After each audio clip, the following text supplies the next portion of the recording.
expecting great things from this course. Yeah, Um, I see. that's it. I'm thankful Um, to be a part of it.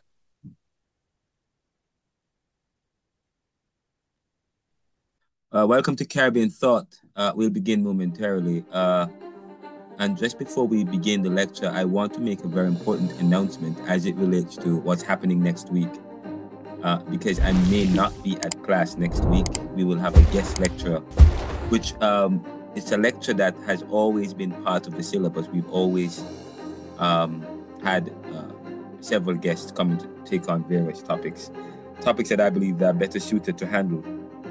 Um, we've had um, we've had lectures on Caribbean. We've had Caribbean theology is one of the subject matter we deal with here in the class, Caribbean theology, and we also and hopefully we'll have Reverend Richard Beckford coming to share that day. Not next week, but the following week. But next week, we're going to be one of the topics we're going to be dealing with is Caribbean sexuality. Last semester, we didn't get a time to talk about that, and the class, and but last year, I don't think we took it up. But the semesters before, we've always had invited Reverend Hewitt Holmes, who is ordained by the United Church in Jamaica and the Cayman Islands, who is now a minister in Canada, the United Church in Toronto. He's also completing his PhD or his Doctor of Theology. But he will be here to, and this is part of his dissertation studies, but he's going to be talking about um, Caribbean sexuality. And this is important to the syllabus and to some of the subject matter that we're going to contend with because I believe as a class, as a school, as an academic institution that is accredited not only by Jamaican institutions, but as people, we are training you guys and hoping that at the end of the day, you have degrees and education that position you to be able to rub shoulders with anyone and to provide services anywhere in the world. Um, One of the things in the professional world that you'll understand is there is a best practice and there are standards that govern and that guide institutions and professionals. That is important for data and so on and so forth. But there's always best standards is always important. What's the best standards? What's the best social work standards? The best case management standards? The best criminal justice standards or treatment court or to deal with certain patients or to deal with certain situations. There's always a best practice that provides best results because you don't want to do the same thing to get the same results. So as scientists, if we are academics, okay, we have a responsibility to be able to handle situations that certain people in certain positions would not be able to handle because we are exposed to certain data, we are exposed to various situations. Um, we have a responsibility to ensure that we have students who are able to work in a certain way. Now, last year and the year before, we have Canadians who register for this course. We have people in Florida who register for this course. So people all over the world register for this course, and you guys, many of you are doing bachelor's in social work, bachelor's in guidance and counseling. So you're gonna have to deal with people who are who are who are part of a vulnerable population. Um, there is there is a part of there's a growth in terms of Jamaican attitude towards gender, Jamaican attitudes towards sex, Jamaican attitudes or Caribbean attitudes. Sorry, my apologies. The course is not Jamaica. The course is Caribbean. So the course is Caribbean. The course is not just focused on Jamaica. It focuses on Caribbean attitudes, Caribbean behaviors that are historical, behaviors that are hybrid, behaviors that are influenced through various currents and so on.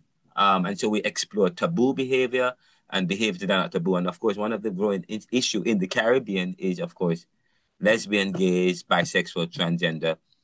And as social scientists and as people who may have to serve some of those people in those populations, one of the things that we have done in this class over the years is ensure that we include in the curriculum a conversation on queer theory, a conversation on Caribbean sexuality, so that you, the students, can formulate since as much as many of us and many of you on the school may not accept certain behaviors, the fact of the matter is there are certain behaviors that exist within the Caribbean.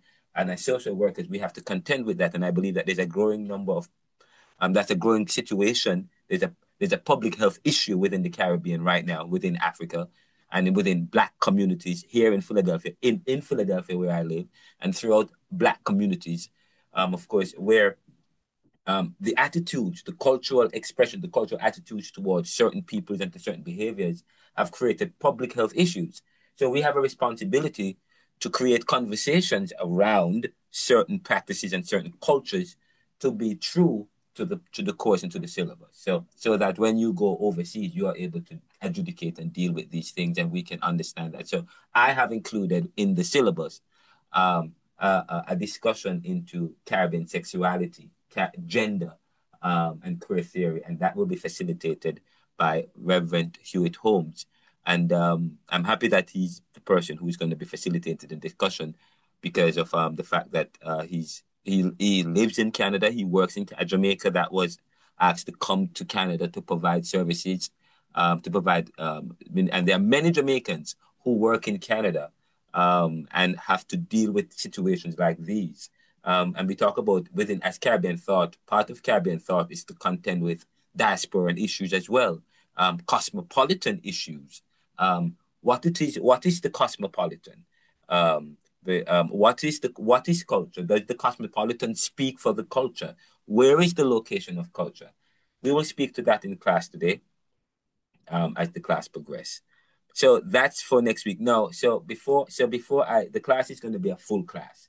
Once we begin, we will go deep. We're going to be watching videos in the class today, and there will be handout that I have sent to Chantel. Now, Chantel, the handout that I send you, please don't send them the two handouts. Just send them the one that says lesson plan, I think. Wait, hold up. Let me make sure I send you the right thing. I want to make sure I'm not just review it that um uh, the one that says, make sure, the one that says lesson plan, you can send them that one. Okay. I already emailed it to them, sir. Oh my Today. God, both of them. No, just one. Just Already, one. Just while one, I was sir. speaking, Sir? why did but and you didn't send them the lecture script? No, sir. I just sent the one that you said that I should send to them. That's all I sent to them. Boy, can I Just tell one. you, you are good. You are just, I mean, I tell you, man. Oh my God. I sent you both of them, and you just in your spirit, you know that you should send this in the lesson. Did I tell you to send the lesson plan one in the email? No, sir, I didn't. But I think we spoke about it, and you said that to send them only once. So I choose the lesson plan one and I send to them. Great. Oh, you are amazing. You are you are amazing. Thank you so much. But You're welcome. welcome to Caribbean Thought, guys. Um, so I'm gonna share my screen, and is there anyone in Caribbean Thought today who is coming for the first time? Yes, good That evening, would be me. sir. Jerome Hall.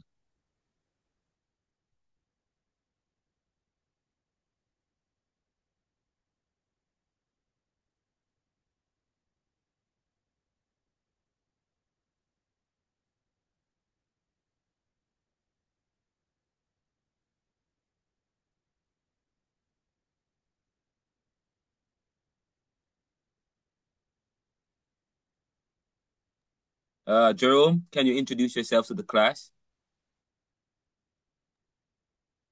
Yes, good evening, everyone, and Sir Mackenzie. So I'm joining the class for the first time. I had difficulties over the last 3 weeks in terms of being able to log on. So I'm thankful that it worked out this evening.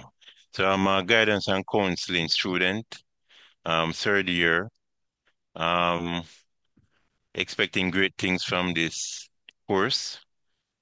Um, that's it. I'm thankful to be a part of it.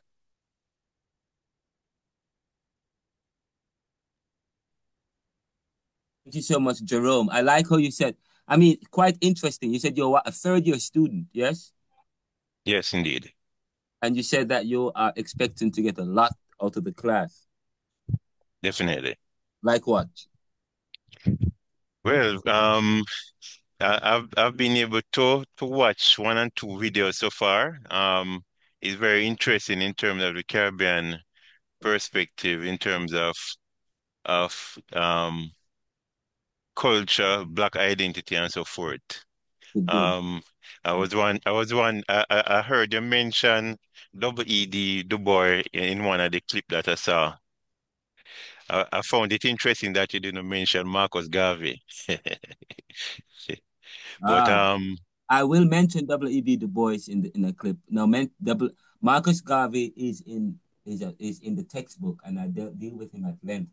And I'm so happy that you mentioned that because I believe at some point I think I have updated the syllabus, and if you look at the syllabus that I sent out earlier this week, if you just take some time to review it, you'll see. Sir, you're gone down low again. I've updated the Thank syllabus. you. I've updated. Thank you so much. Yes, I've updated the syllabus. So you might see there's one class we're going to be talking about resistance, and we will definitely spend some time to talk about the resistance movement, hopefully the global justice movement, and maybe look at spend some time to look at Marcus Garvey and provide some fresh perspectives that we have not contended with in a long time.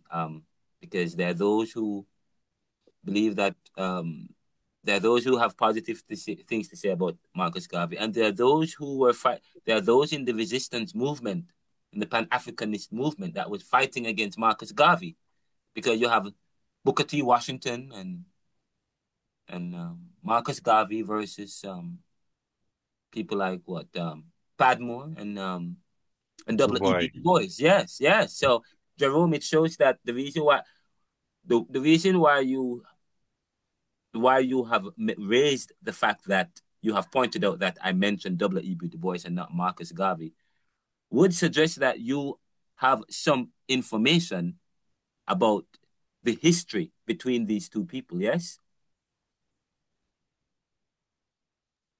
Yes, Jerome. yes, not much, but I know that during the early years of Marcus Garvey, UNIA movement.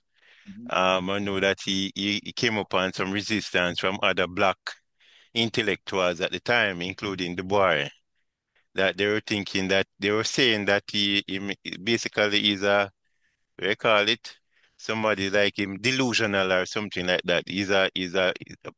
He's he's having a pipe dream, so to speak, in terms of some of the goals that Marcus Garvey was trying to forward. So I know that he came upon some resistance from some other black intellectuals. What what Um, what were some of the well, you're right, but what are some of the what are some of the why was why do you think he was deported to Jamaica?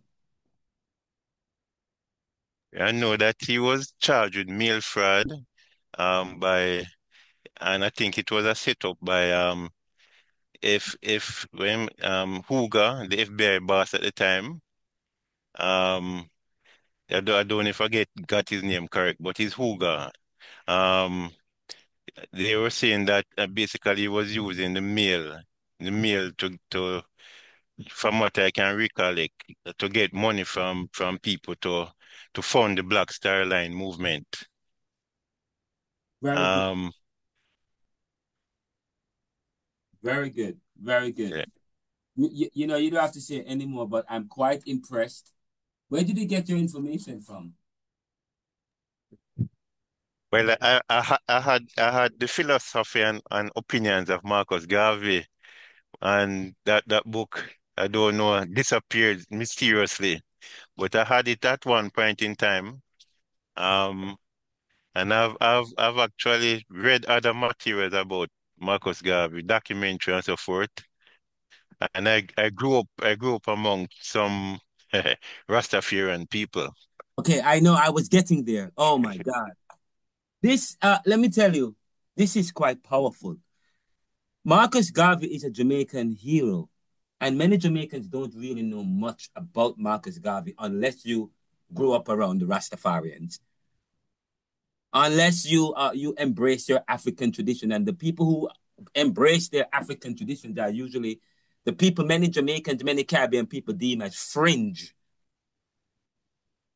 The Rastafarians, though, they embrace their African tradition and want to know, but they know about Marcus Garvey, who is a hero. But then within the African, you have those who was fighting against Marcus Garvey here in America. Marcus Garvey was here in the US, was in Britain, then he came, was in the US, was in Britain one time, just so you know. But he is well known here in the US, in African circles, because in Pan-African circles, because of what he did. One of the first person to have a institution, a newspaper, and a political organization with so many following. And the problem with W.E.B. Du Bois, and I'm going to talk about him, he started Phi Beta Sigma, and they believe in academics. The only way that African people can rid themselves of their dependence and their lack and their backwardness, and what many people are trying to, and the fact that the problem that they have created to, they were created to be black and not African. They were created to be black. Okay, that is what he says. They can only, it's only through education. And he was exposed to a kind of education that was Eurocentric, that it was European, while people like W.E.B. George Booker T. Washington and Marcus Garvey, they didn't like them because they weren't as educated. But yet still, they were doing, they were making moves. People, they had a large following. Which was, and then of course we talk about, there was a book I was reading earlier, Poor People's Movements, why they succeed and how they fail. This is one of the reasons why Black people's movement fail.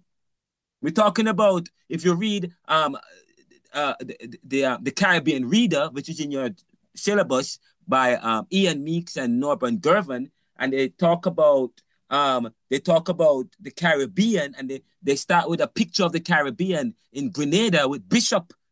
I know Bishop was assassinated by his own people, facilitated by foreigners, because of and how we have how Caribbean independence, Caribbean prosperity, and so on is thwarted by some of these events. What happens internally. But anyways, but we'll talk a little bit about Marcus Garvey, because there's a thing about Marcus Garvey as well, where many people believe that they believe that he was a KKK, and he believed in the virtues and the ideas of the KKK or in white supremacy, and because his black nationalism was a kind of, his black nationalism was a black supremacy kind of, so to speak, was the opposite. So many people, but so he spent time with the people in the KKK so as to formulate a response or an organization akin to that. Maybe because, like Edward Blyden, he doesn't believe in the mixing of the races. Many nationalists don't believe in the mixing of the races, and it's a blight against humanity.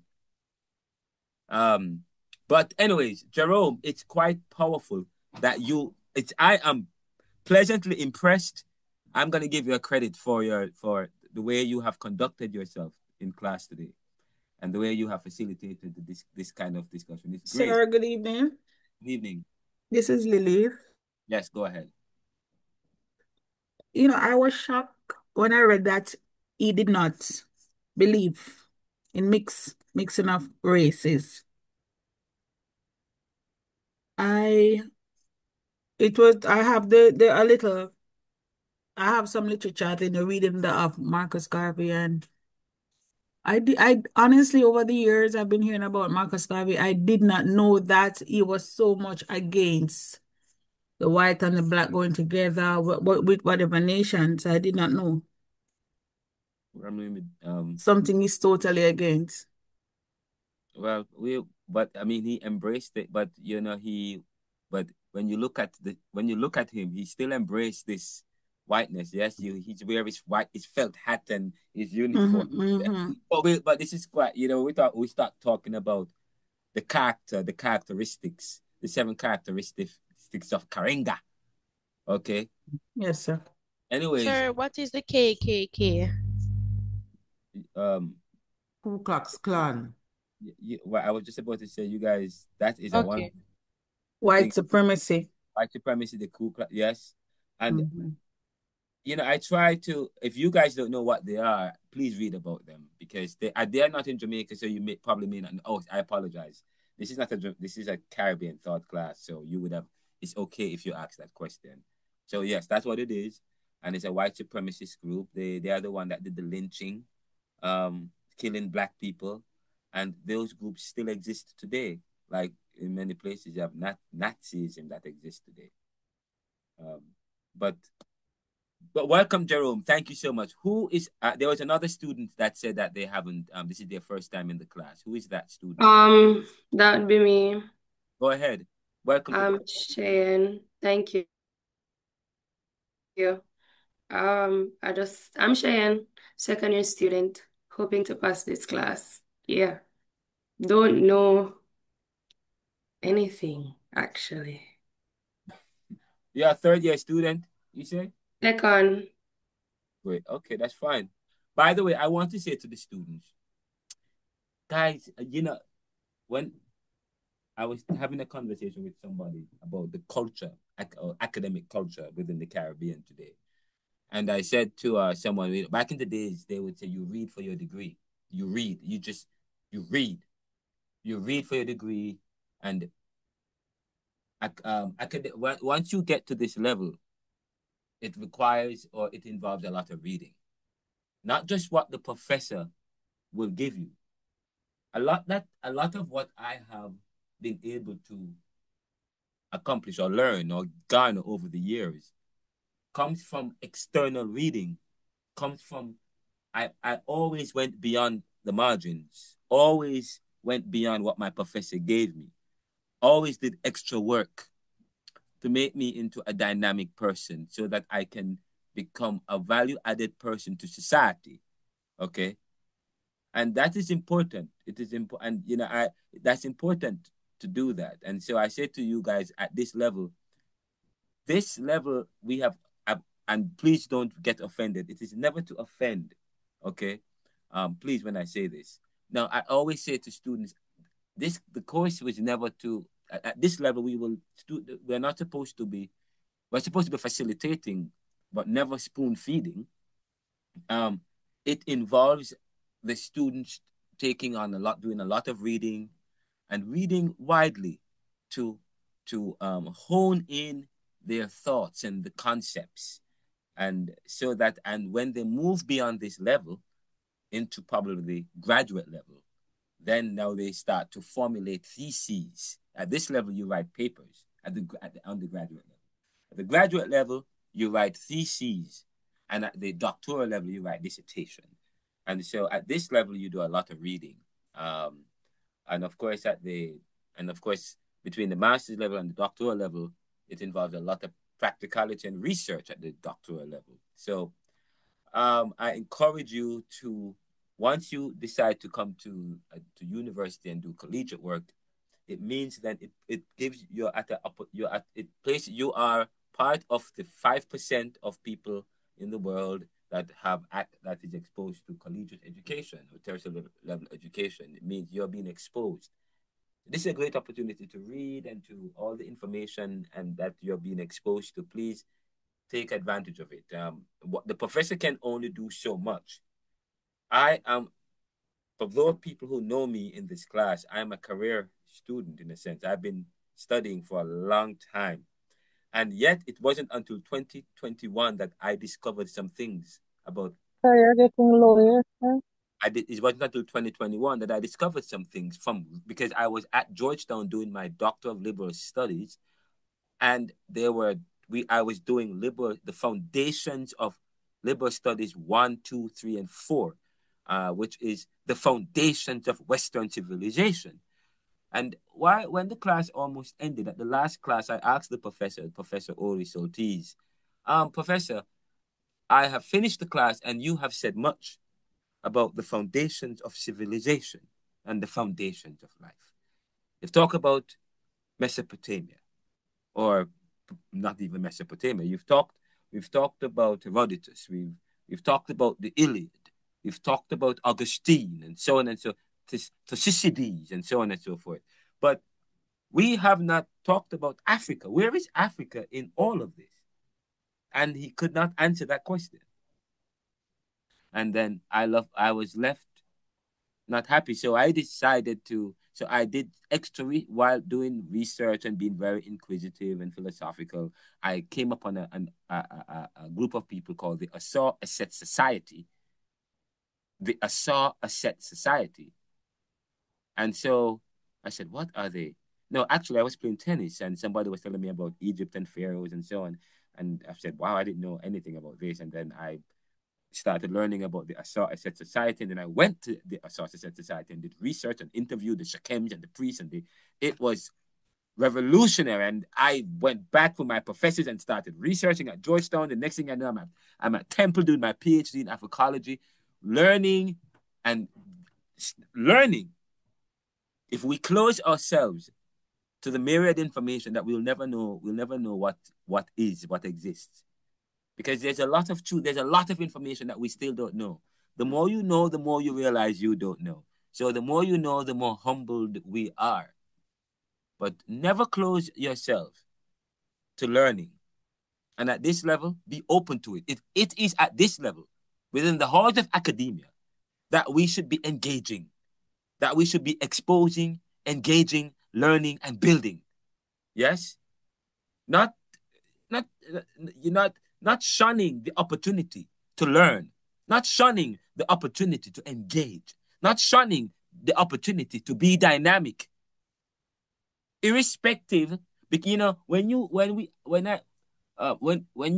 did introduction to psychology or counseling or practicum at JTS, one of the things that you do or will do, have done or will do, is you have to do a course where the course involves you learning about yourself and doing reflection about yourself and also exposing yourself to various peoples and signing contracts that you will, about being open and affirming to all and providing services to all the people who will meet you and will come to you. And so as an academic institution, we have a responsibility to facilitate every opportunity for our students at JTS to be exposed to information and stimuli so that we can relate to or that we can respond to in a powerful way. And so that I have that responsibility here to facilitate that kind of learning, not to indoctrinate you, but to provide you with information. I taught a course called apologetics. Apologetics is the use of logic to defend the faith. And I said to the students, people who are afraid to engage about the matters of faith, or the concept of their faith, are people who have not come to that solid conviction about their faith. So yes, so that if that's the case, then but if that's the case, then that's when you want to engage with others. Okay, so we have that responsibility. So having said that, this is Caribbean Thought. One final thought before we get into the class, the lecture presentation today, which is entitled Understanding the Caribbean, Beyond the Myths and Into the Margins. Understanding the Caribbean, Beyond the Myths and Into the Margins. I will also share a video. We were supposed to watch Life and Death, but I don't know if we will have time for that. And then next week we have a guest. The guest said that he may only need an hour and a half. So what I will probably have you guys do is at some point have you watched the film, send it to you guys, have you watch it or send the link to you, have you watch it elsewhere. But watching the Life and Death film is paramount to this class. And then I'm going to have you guys do a reflection on life and death at some point in your groups, as a group work. Now, I realize that some of you have just started the class. If you have just started the class, you have a responsibility to find out.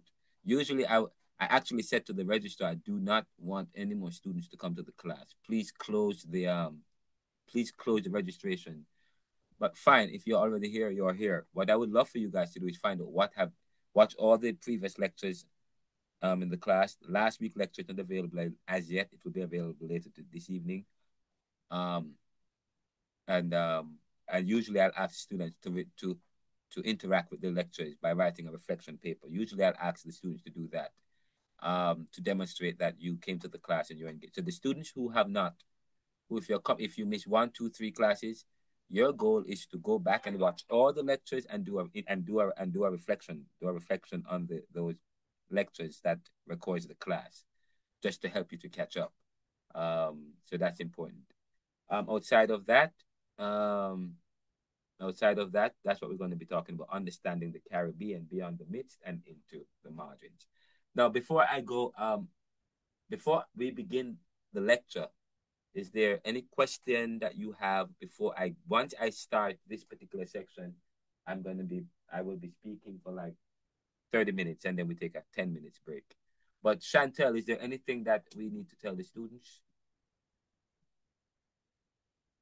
Sir, good afternoon. I don't know if I missed it, but the group work, is it something that you're going to elaborate more on, or is it something that we should go ahead and start working on now? Okay, let's talk about the group work. The group work, you guys are you all in a group? Is there any student? Yes, sir. Everyone, yes, sir. Only the new persons. I have placed Dana Francis, Jerome Hall, and I'll put also Cheyenne in that group. So to make it group 8, because right now we have 7 groups really.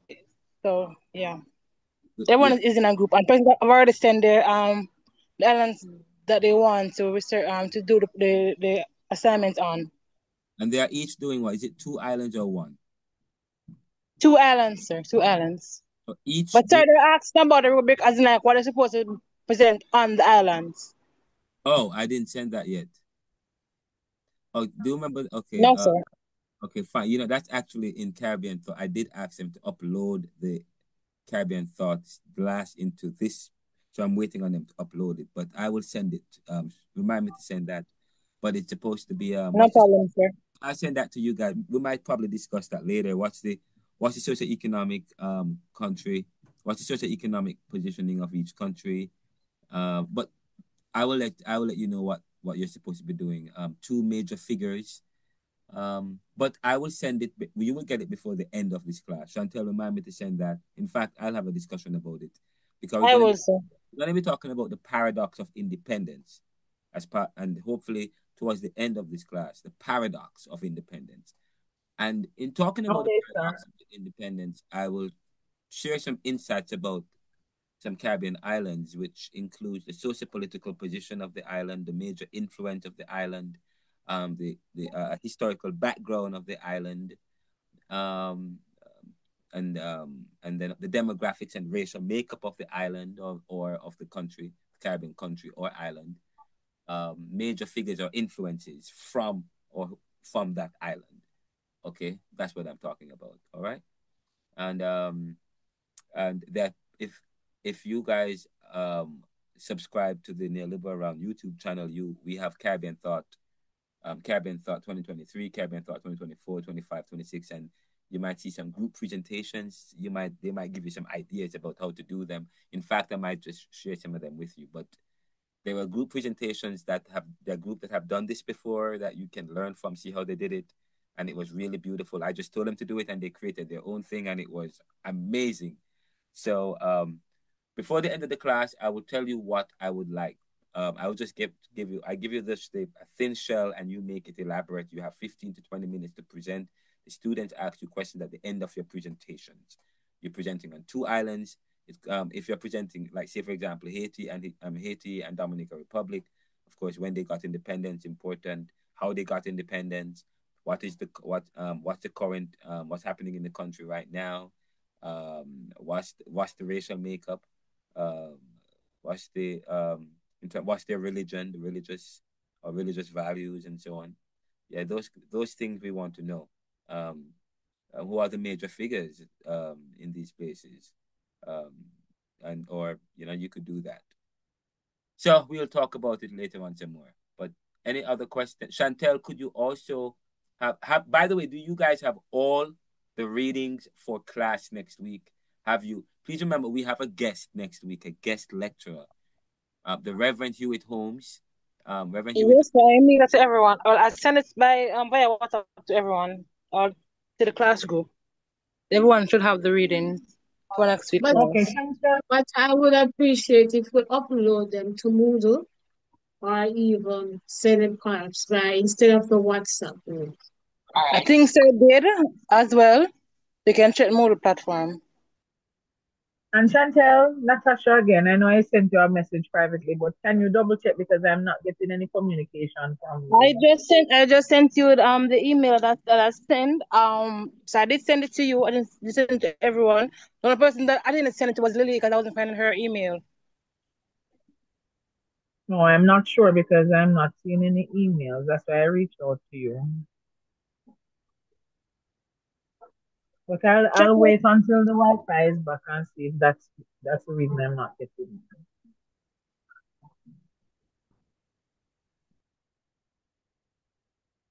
Check your WhatsApp, please, Natasha. Sure, thanks.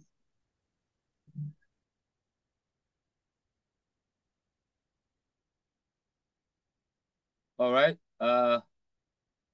We will begin. We'll begin in 2 minutes.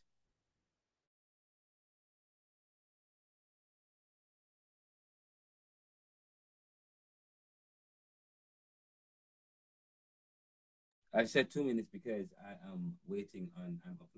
For some reason, I have another computer trying to upload a document and it's not coming up. But all right. So you guys have the handout. Handout. Let me ask you a question without looking at the handout. Don't look at the handout. Okay, I'm gonna ask you a question. There's another handout that you guys need for this. Not Sir, hearing. you're in and out, or you're going low, then you're coming up and low again. Okay. You just need to say it once. You don't need to say it more than one time. Good. Okay. Now, listen, guys. There's some handouts that you need for this class. One is the one that says lecture plan. So you need that handout. Another one that you need for this What class, was the name of the handout, sir? Because you went down when you taught the name. lecture plan. Lecture plan? Yes. Okay. Another handout for today is timeline list of thinkers and influencers. Do you have that? Sir, I think I sent the timeline one. I don't think I saw the one that said lecture plan. Okay, can you send that one? Lecture plan is 3. Time list, lecture plan, and lecture script. The lecture script, I don't need them to have that one. I just need them to have the lecture plan and the timeline list of thinkers. Sir, hello? Yes. Is it a PowerPoint document? No, it's Word. No, sir, I'm not seeing that one. Okay, I'll resend it. I'm only seeing the one that said timeline. I sent it to your Gmail account. Chantel Burton. Oh, sorry. No, I sent it to. Okay, I know where I sent it to. I sent it to Ronaldo C. At Ronaldo C. Okay, sir. Let me forward it.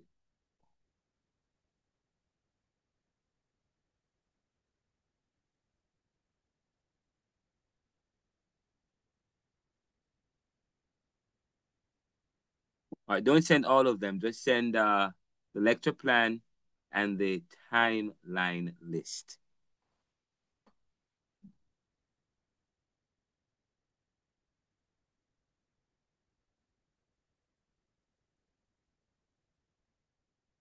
Playing from minutes fog 4.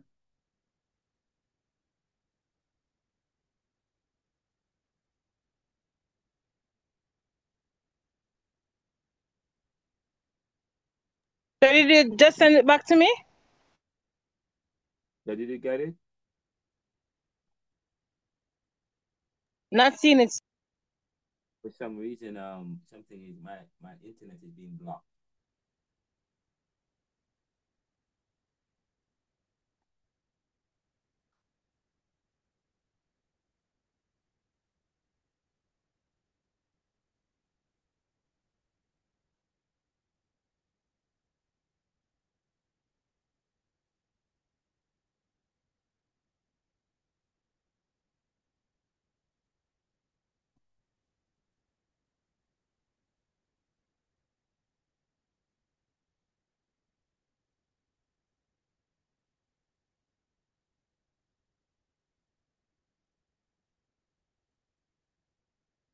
All right, this will be the agenda for today. We're going to be defining some key terms, and we're going to be and unsettling some myths, defining some key terms, unsettling some myths. Then we will move into the discussions for today: a people in paradox, race, identity, and agency. Then we will look at post-colonialism, not the end, but the echo. Center versus periphery. Who gets to speak? Supplementary content for today's session will be sent to you guys, which I'm having okay, I am connected. Good. You guys, did you get the email I sent now? And finally, we have some closing thoughts. The Caribbean must reimagine itself.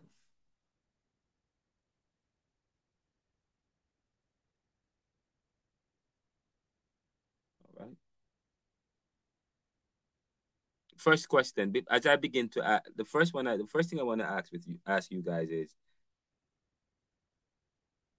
what is the Caribbean?